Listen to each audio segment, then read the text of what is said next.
far as journalist Doug Preston is concerned, the answer is obvious. I used to think the curses were just kind of silly, but not anymore. Next time I go somewhere and I'm told that it's cursed, I'm really going to think twice about it. If evil places really do exist, is it possible to cure them? To rid them of the pestilence that infects anyone who gets too close? There are those who believe the answer is a profound yes, and it involves fighting fire with fire.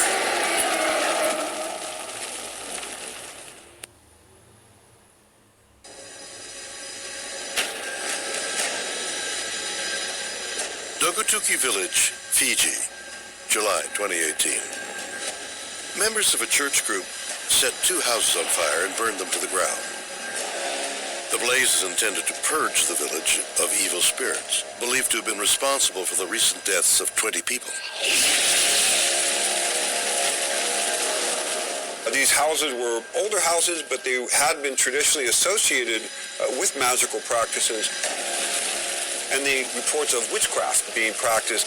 And as they burnt the places down to the ground, some of the villagers reported seeing a demon come out of the ashes. And they've reported all kinds of really creepy things that happened once they tried to burn down those houses. So the question is, were they successful in getting rid of evil in that place? Or did they actually just aggravate it more by burning those houses to the ground? Fire is a very common means of spiritual purification. And so many different traditions incorporate fire in some sense, very often for its destructive properties, and yet at the same time, cleansing properties.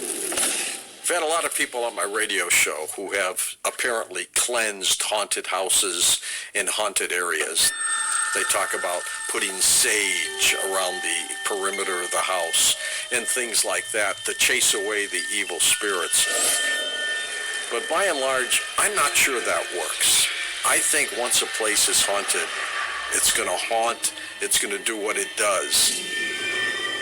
I think there are energies in life that we don't understand, either created through our own minds and our own physical energy, or perhaps the physical energy of a place. There are places where people have died, either violently or tragically, and that creates this dark energy. There might be some negative spirits, some ghosts, and that force that's happening within it could also affect people. And I've been to some of the most evil and nasty locations you could imagine. And I've seen people's lives ruined by these negative, evil forces.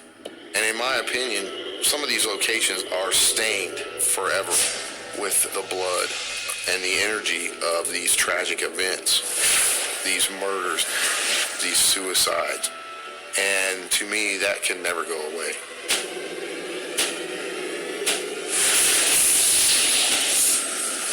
Fire. Cleansing the evil that infects certain cursed places. Nonsense, right? As far as you're concerned, there's no such thing as evil places. Well, then maybe you'd like to spend the night at Willow's Weep.